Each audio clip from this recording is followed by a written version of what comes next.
Hi, everybody. This is your psychic Christine. I am so happy that you're here.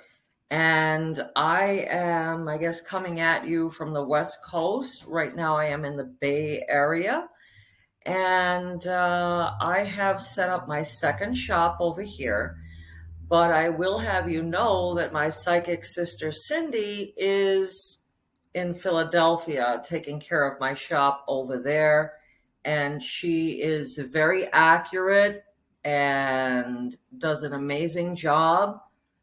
So I highly recommend that if you don't want to have a phone session and if you're looking for, a reading in person, there's no reason whatsoever that you shouldn't see her. She has very accurate readings. And if you are on the West Coast in the Bay Area, then absolutely come in and see me. I'm at 7156 Thornton Avenue in Newark, California. So I'm kind of like in the Palo Alto area around there.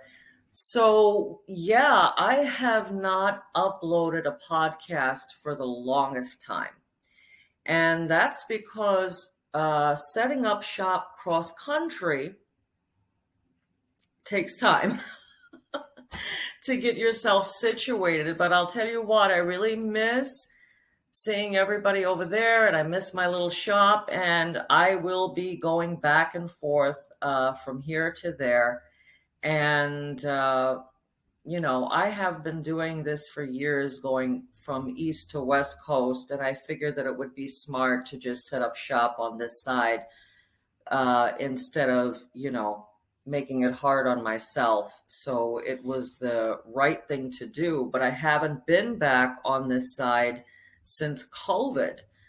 So I'm probably talking to a lot of people that are on the East Coast, because I know most of my followers on here are from Philadelphia. And with that being said, we're having a very different experience over here when it comes to COVID than we are in Philadelphia. And, when things were really bad for us in Philadelphia, it's very similar to how people are behaving on the West Coast. It's like, a lot of businesses are still closed.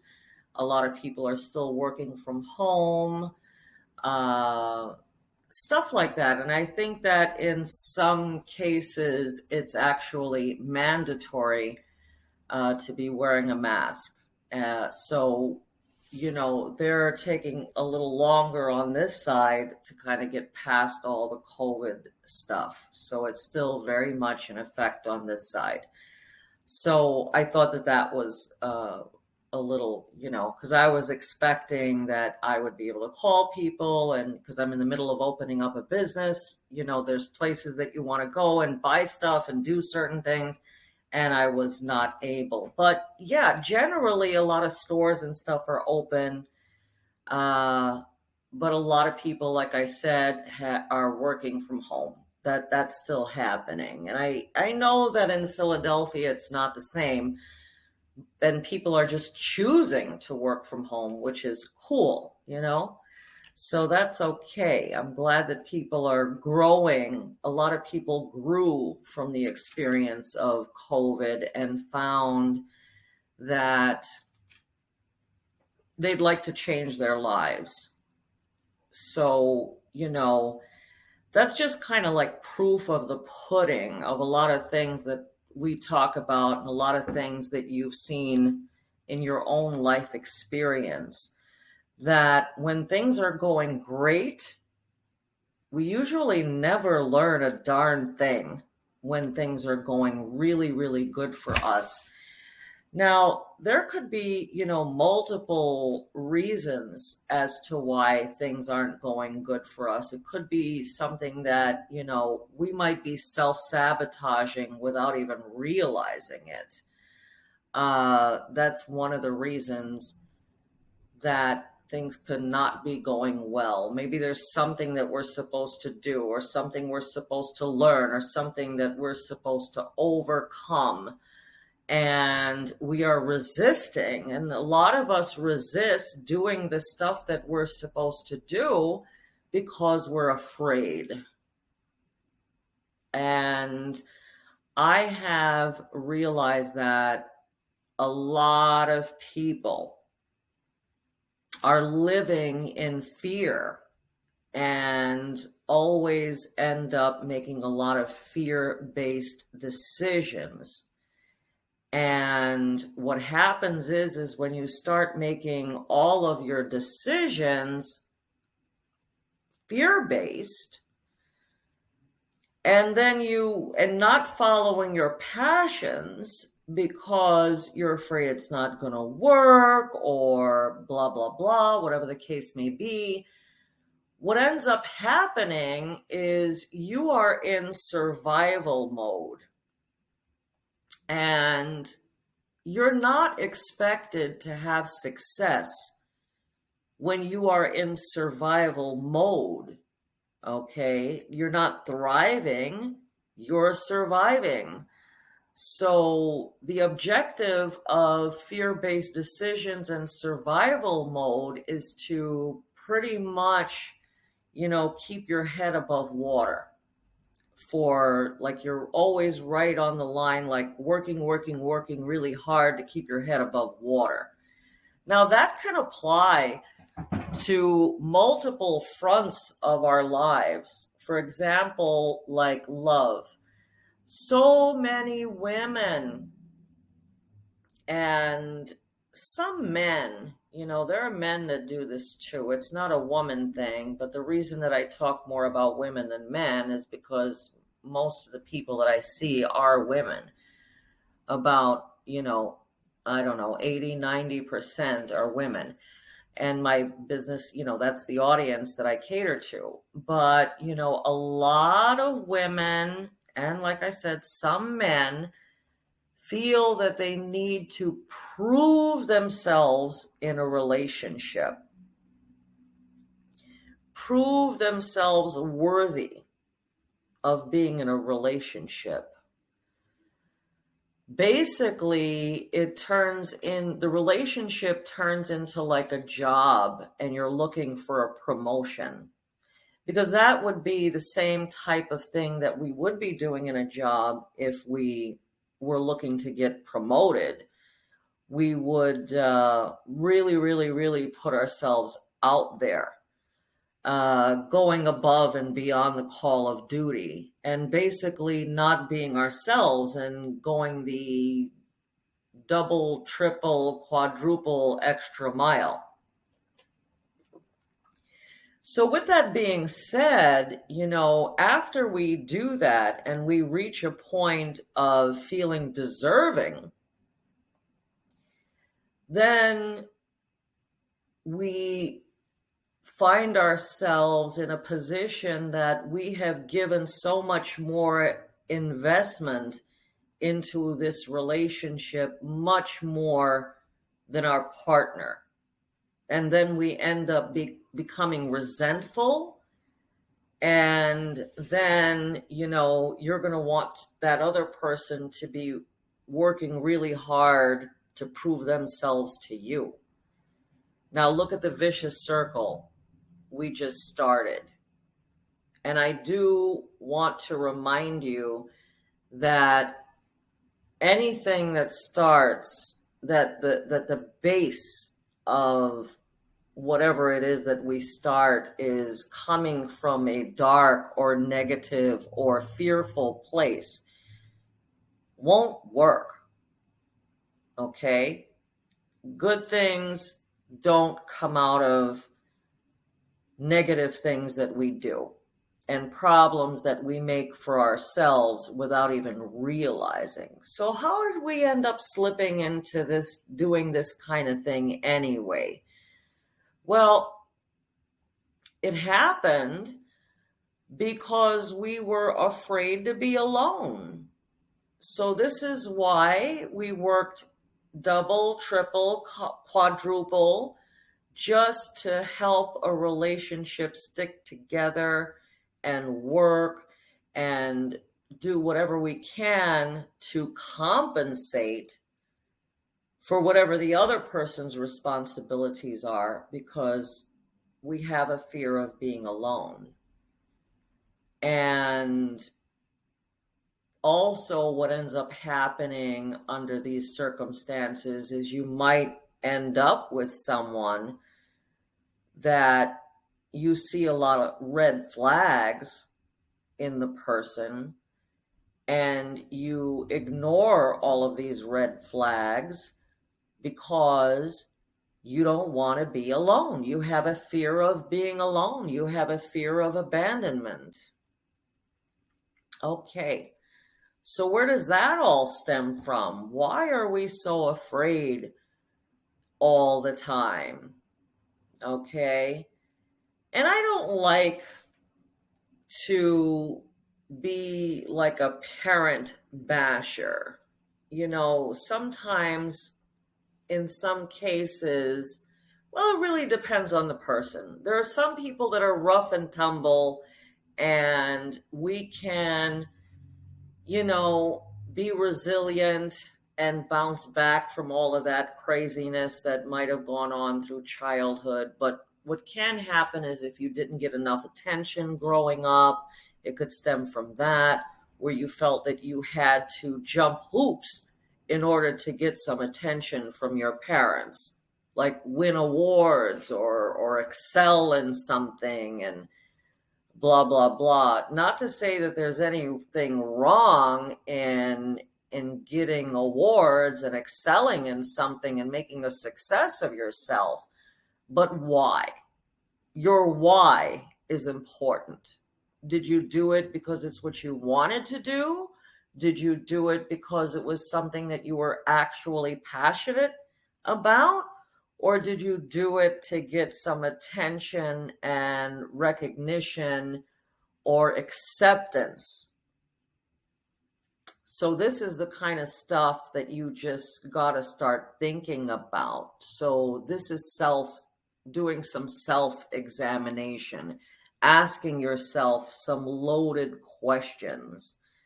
Because I'm also not going to sit here and say that we can be our best selves and some random terrible person, we end up just meeting them and they just totally, screw us over or mess us up or whatever. It happens all the time, actually. It happens more so than not. But that's why it's so important. If you see a red flag, you've got to learn to trust yourself. That's another thing.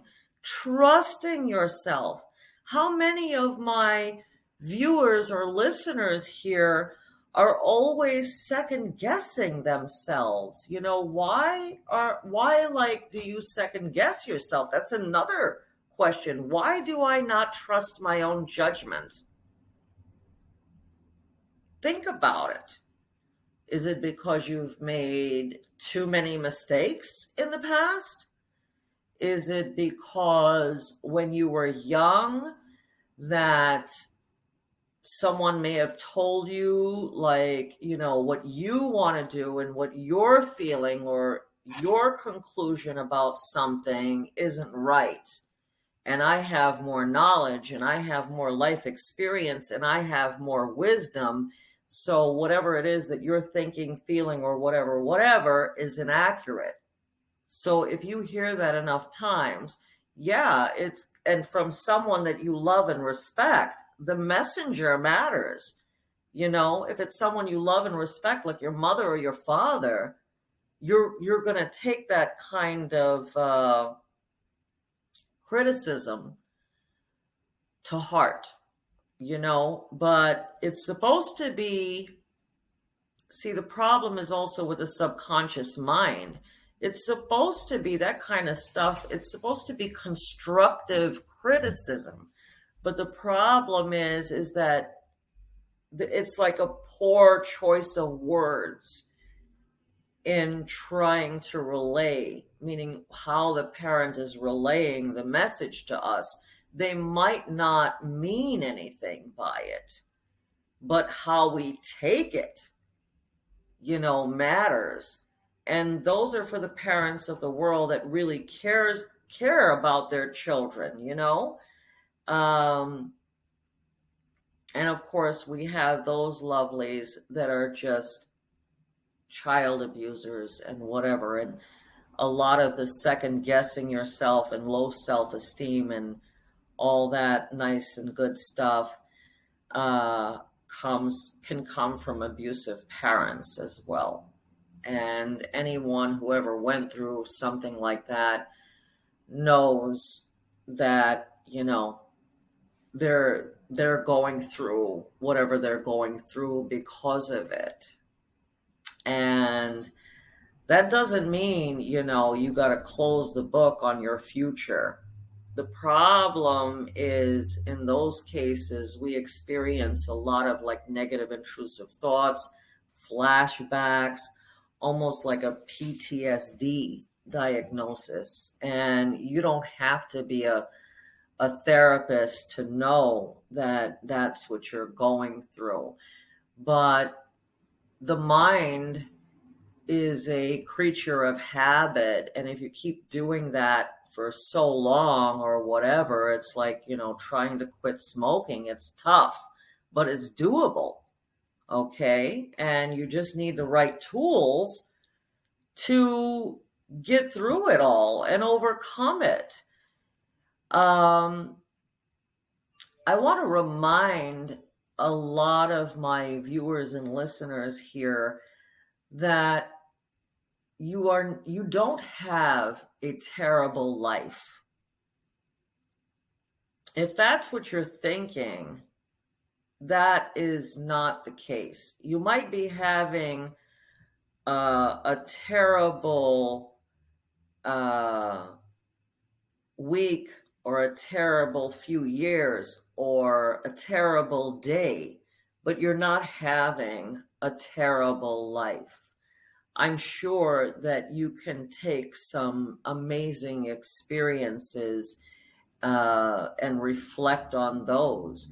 And I'm sure that you have about a million things to feel grateful for in your life.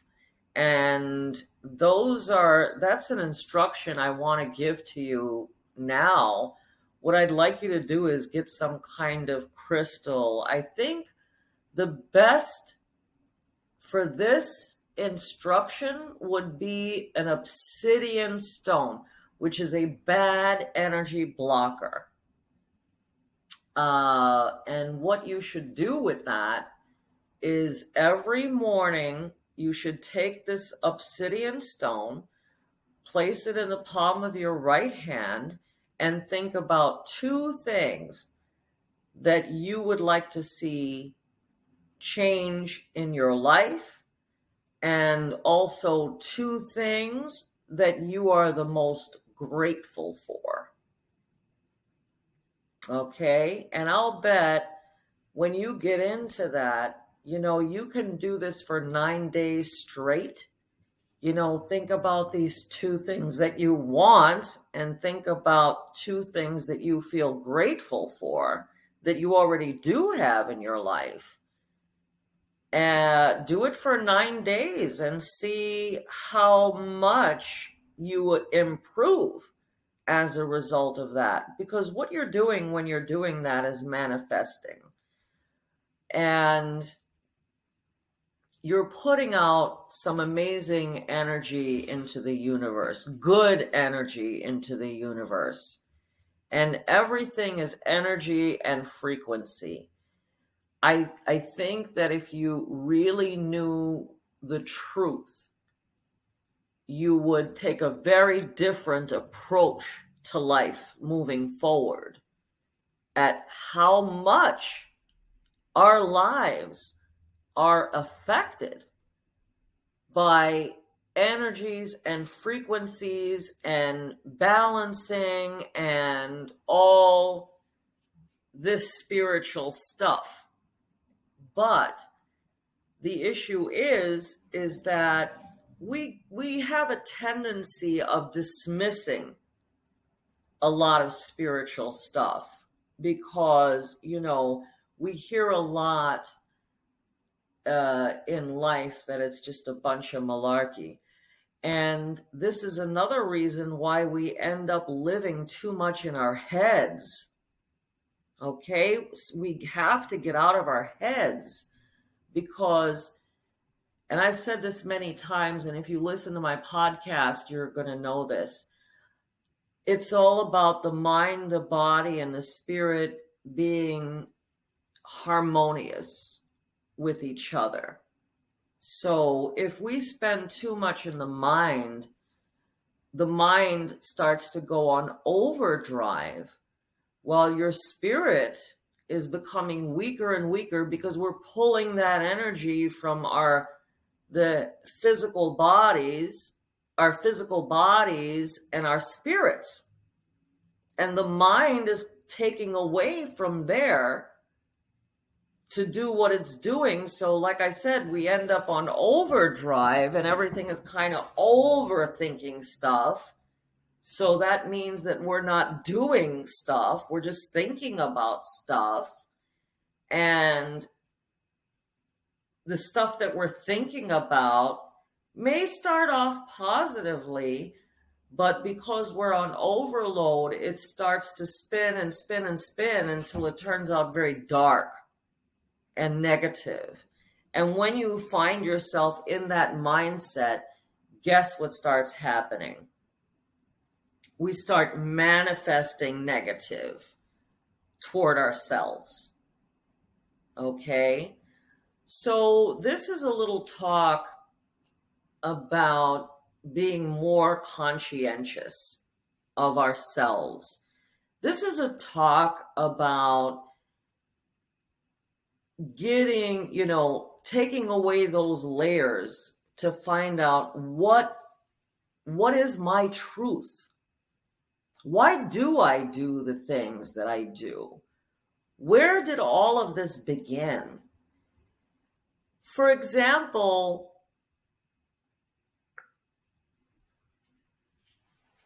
I think a good example is if you think about it, have you ever had a relationship with someone who brings out the worst in you?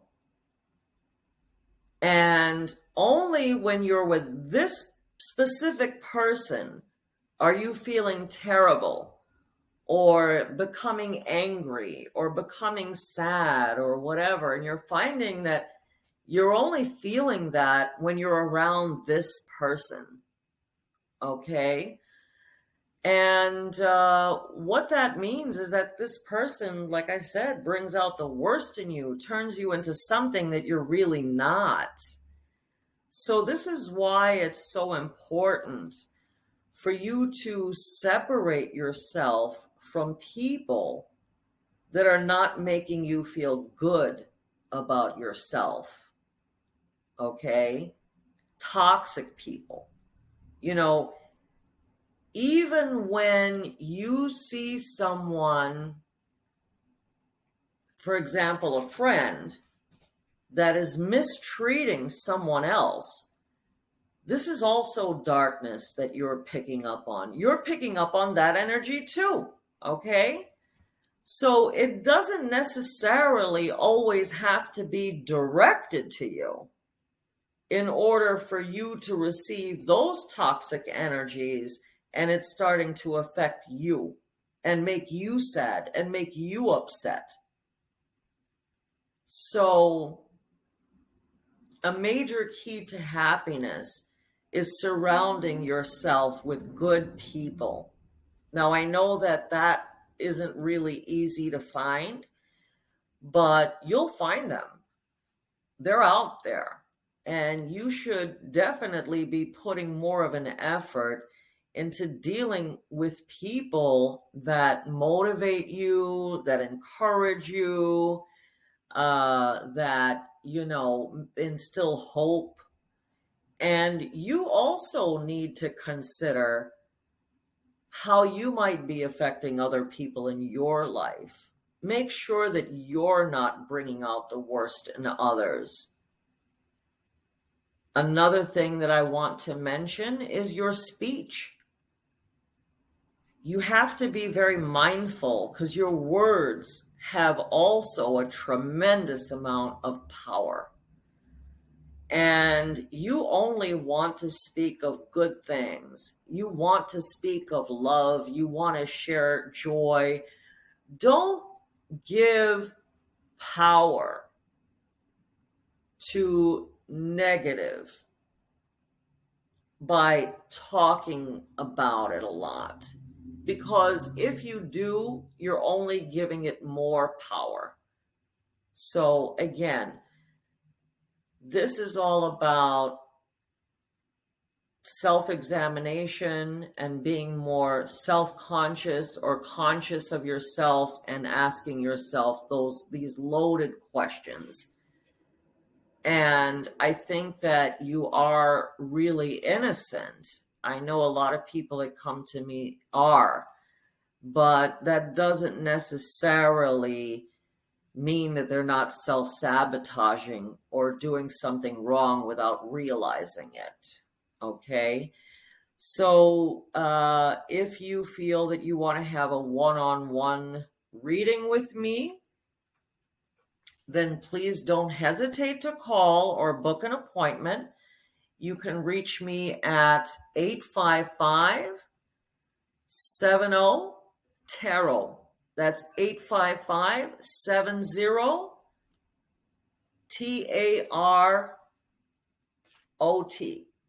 So I'm also going to be looking here and pulling out our tarot card of the day. And let's see. Oh, wow. So we got this card, and I don't think you can see what it says, but what this is representing is healing. Okay, this is healing. And this is the kind of stuff that I'm trying to share with you right now. We need to start working on our healing because you can't get into stuff unless you are healed and ready. And I'll tell you what, sometimes nothing happening can sometimes be a very good thing. And a lot of us seem to get frustrated when nothing that we want to happen is happening right now. But the universe is actually, in some cases, protecting you from getting into something that maybe you want right now, but you're just not ready for. So again, thank you all very much for listening in and being here. I hope you love my blog. I hope you love my podcast. And I'm going to be doing like a series of these kinds of talks so you can be able to apply this kind of stuff to your life. And I'm also going to be uploading some more videos and talks where I'm going to actually create some instructional videos for you to follow so you can do your own energy field cleansings and stuff like that. So thank you very much. I wish you all the very best of luck. Namaste.